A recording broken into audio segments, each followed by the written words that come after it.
para esta noche, que es la presencia del contador Marcos Soto, decano de la Escuela de Negocios de la Universidad Católica, magíster en Dirección y Administración de Empresas. Ha estado como docente universitario, además, aquí en nuestro país, formando seguramente colegas. ¿Cómo le va?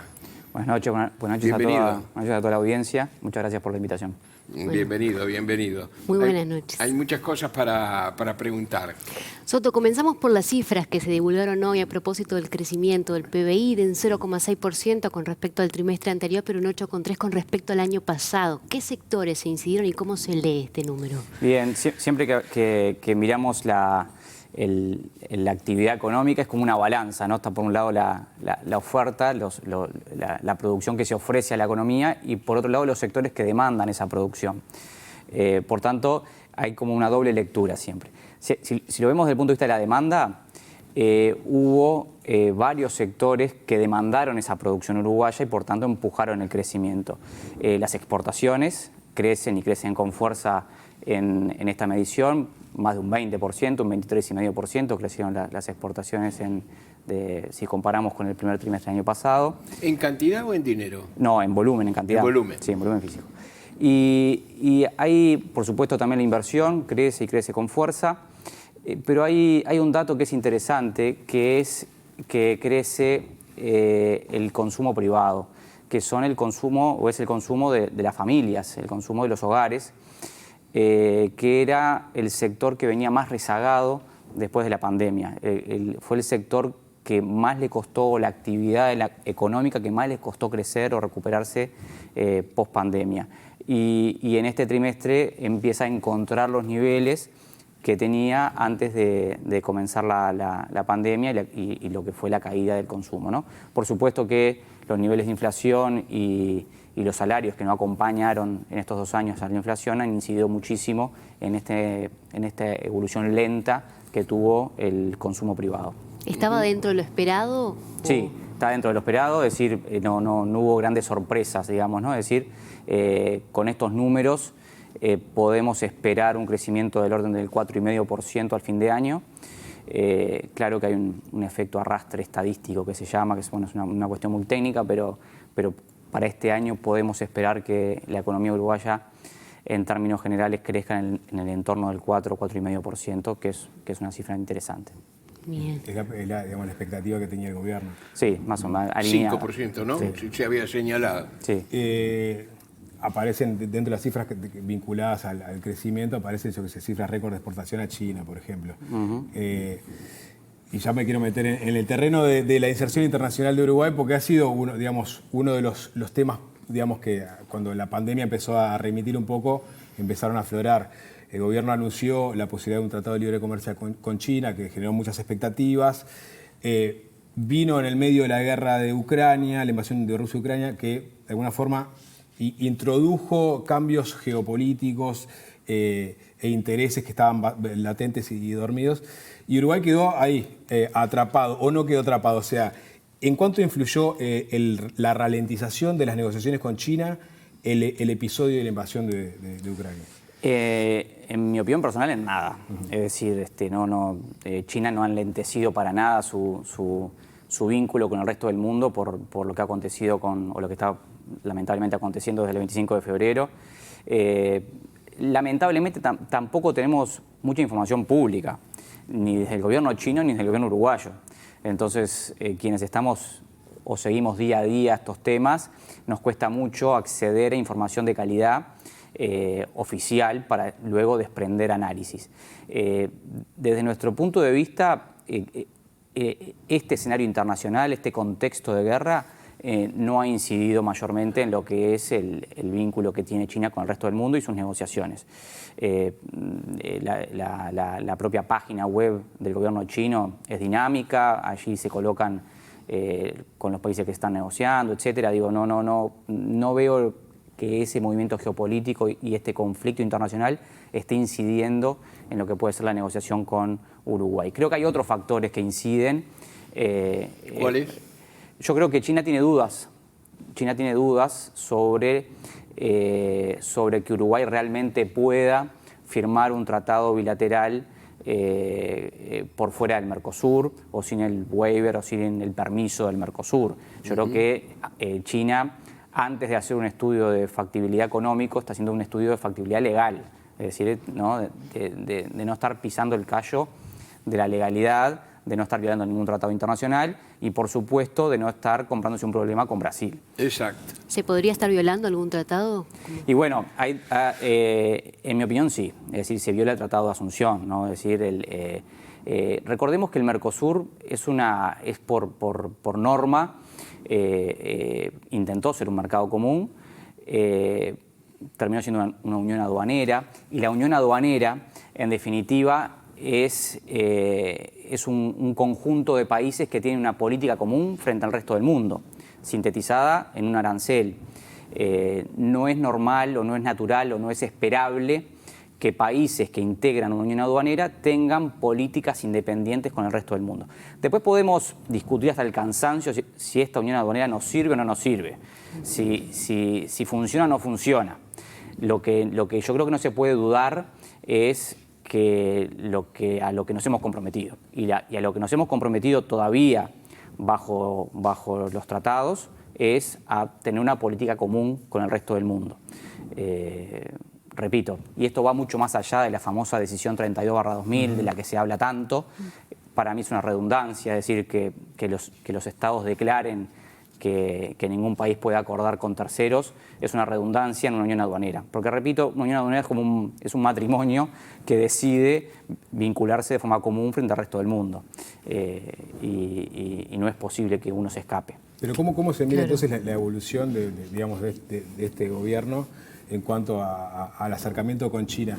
En un principio se entendía que, por lo pronto, el Ministerio de Economía de Brasil, Paulo Guedes sobre todo, le está dando el ok a Uruguay para que avanzara por ese lado. Bolsonaro, de alguna forma, también estaría alineado. Después Bolsonaro habló de que podía ser un problema.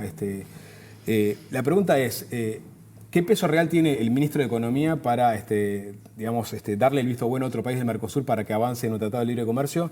¿Y cuál es el peso que tiene Itamaraty, la Cancillería brasilera? ¿Quién es el que termina determinando los procesos? El peso general que tiene Brasil es muchísimo, ¿no? Es la principal economía de la región, es la principal economía del bloque. Y Brasil, si bien hubo declaraciones de Paulo Guedes, desde el gobierno de Brasil nunca hubo una declaración expresa ni pública aceptando que Uruguay se cortara solo. Sí, Brasil sabe hacer las cosas. Exactamente, ¿no? Es decir, entonces... según sus intereses, digo, ¿no? Sí. Sabe hacer las cosas según sus intereses. Y hay que recordar que Brasil tiene múltiples asuntos sobre la mesa y Uruguay es ¿no? Y la economía brasilera y la sociedad brasilera en general es muy endogámica, se mira mucho para adentro. Recién ahora están saliendo y en general cuando salen no se acuerdan de nosotros, ¿no? Tienen los BRICS, que es el grupo que forman con Rusia, con India, con China y con Sudáfrica. Es decir, tienen otra estrategia de inserción internacional que no logran todavía de delimitar con el Mercosur. Y en ese contrapeso, evidentemente Itamaraty tiene todavía mayor influencia que el propio Paulo Guedes. Porque hay que recordar también que Bolsonaro viene de una extracción nacionalista, proteccionista en materia comercial. No es un ultraliberal como si lo es Paulo Guedes. De modo que el propio gobierno brasileño tiene esa contradicción interna. Claro. Pero también está el caso de, por ejemplo, se ha hablado a lo largo de estos últimos años, ¿no? Se ha hablado de Chile, se ha hablado de Gran Bretaña, se ha hablado de Alemania, se ha hablado de la Unión Europea, se ha hablado de la posibilidad de hacer revivir un tratado de libre comercio con Estados Unidos. ¿Cómo lo ve a Uruguay? ¿En qué condiciones lo ve a Uruguay para lograr alguna de esas cosas? En el mundo en el cual vivimos hoy, donde la incertidumbre parece ser, digamos, un denominador común. La incertidumbre hoy es parte del pan de cada día, ¿no? Es decir, estamos en la Tercera Guerra Mundial, dijo el Papa. Sí, bueno, no sé si decirlo con esa etiqueta tan fuerte, sí. Pero sí, Que recién empezó. con estos niveles de incertidumbre no hay antecedentes, por lo menos que se estudien. Yo creo que la discusión sobre la inserción internacional de Uruguay todavía está muy centrada en una discusión, diría que arcaica. Es decir, está muy centrada en el comercio de bienes.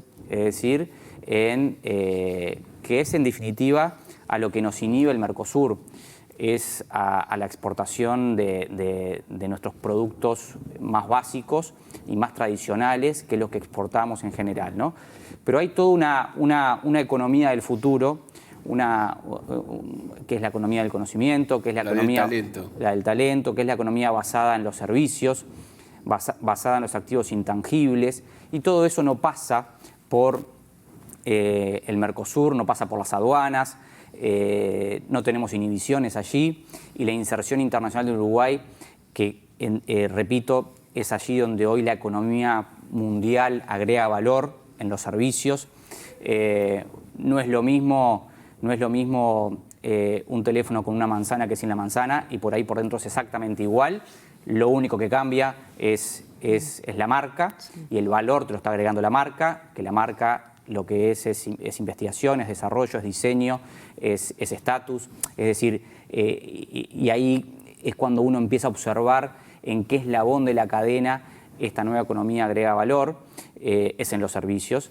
Y Uruguay, como productor de bienes, digamos que de algún modo primario, lo sufre, porque si uno repasa cuánto cobra un restaurante en Europa, el churrasco de la carne uruguaya, ahí uno empieza a comprender que Uruguay logra captar de esa cadena que termina en un plato, logra captar una mínima parte del valor. Claro. Y el productor, que fue el que arriesgó y el que trabajó, y genética, etcétera, capta solamente una milésima parte de lo que el consumidor terminó pagando.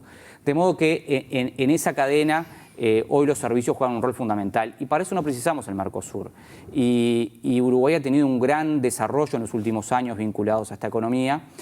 Cuando hablamos de economía del conocimiento, hablamos del software, hablamos de servicios profesionales, de servicios audiovisuales, de servicios financieros. Es decir, un gran abanico, un gran menú de servicios, donde en general tenemos desempleo cero, con salarios mejor pagos, y con una actividad muy dinámica. Sí, sí. Y de vuelta, terminamos centrando la discusión de la inserción en el comercio de bienes, que ya tenemos una limitante, que es pertenecer al Mercosur. Hay que trabajar muchísimo para mejorarlo, pero creo que no podemos anclarnos en esa discusión, porque terminamos paralizados. Una última pregunta. Soto, el presidente de la República decía en la entrevista con la BBC que Estados Unidos no está mirando al sur. ¿Hacia dónde está mirando? ¿Cómo se posiciona Estados Unidos y si está creciendo China, ¿no? Bueno, esto es interesante, esa pregunta, porque estamos observando, a mi modo de ver, posiblemente un declive de Estados Unidos en el liderazgo en el escenario internacional. Tiene tantos problemas en la interna que eso proyecta debilidad hacia el mundo. Y lo estamos viendo con una actitud errática en esta guerra. Lo estamos viendo con niveles de inflación que no tenía hace más de 40 años, con conflictos internos relevantes, con conflictos sociales, con polarización, y todo eso va erosionando lo que es una posición a nivel global. Ni que hablar de lo que ha sido o lo que está pasando con el dólar, que pierde valor crisis tras crisis, ¿no? Recordemos que desde la década de 70, cuando Nixon decide cortar con el patrón oro, se activó la maquinita de imprimir dólares, y bueno, y los dólares valen porque creemos que valen, son papeles en definitiva. Sí. Y eso en algún momento, esta política deliberada de impresión le va a pasar factura a Estados Unidos. De modo que si tenemos que analizar a Estados Unidos hoy en el escenario internacional, lo vemos muy metido para adentro, muy introspectivo, con muchos problemas en la interna y proyectando debilidad hacia el escenario mundial. Agradecemos al decano de la Escuela de Negocios de la Universidad Católica, el contador Marcos Soto, su presencia esta noche.